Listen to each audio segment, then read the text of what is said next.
بسم اللہ الرحمن الرحیم۔ السلام علیکم ڈیئر اسٹوڈنٹس، جیسا کہ آپ سب کو پتہ ہے کہ king way group of schools کی طرف سے آپ کو ویڈیو لیکچرز مل رہے ہیں۔ آج ہم کلاس 6 کی اردو کی بک کے چیپٹر 4 کے 3rd لیکچر کو ڈسکس کریں گے۔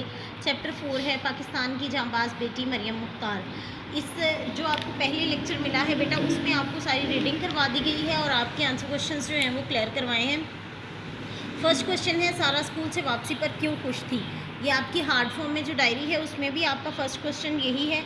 اس میں یہ دیکھیں، یہ آپ کی فرسٹ لائن ہے، آج سارا جب اسکول سے واپس آئی تو معمول سے زیادہ خوش تھی، لیکن اس کی آنکھوں میں کچھ نئے سوالات بھی تھے اور کسی نئے جذبے کی چمک بھی جھلک رہی تھی۔ تو یہ آپ کا فرسٹ کوشچن کا آنسر ہے۔ سیکنڈ کوشچن ہے، وہ کھانے کے بعد اپنی بہن کا انتظار کیوں کر رہی تھی؟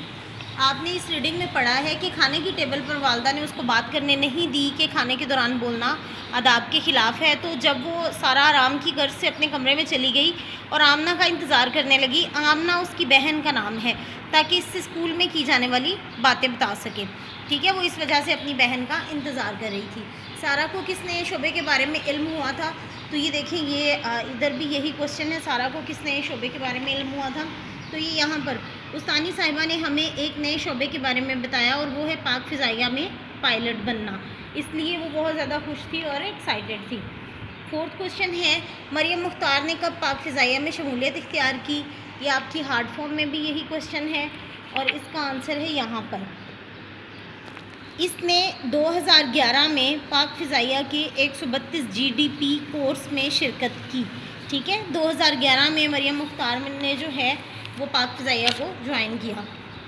نیکسٹ کوشچن ہے، سارا مستقبل میں کیا بننا چاہتی تھی؟ یہی آپ کا یہ یہاں پر بھی کوشچن ہے، سارا مستقبل میں کیا بننا چاہتی تھی؟ تو ڈیئر اسٹوڈنٹس، اس پورے چیپٹر کو پڑھنے کے بعد آپ کو پتہ چلے گا کہ سارا بھی مستقبل میں پاک فضائیہ میں پائلٹ بننا چاہتی تھی۔ آپ نے یہ سارے کوشچن اپنے رجسٹر پر رائٹ ڈاؤن کرنے ہیں اور ان کو یاد کرنا ہے۔ Thank you.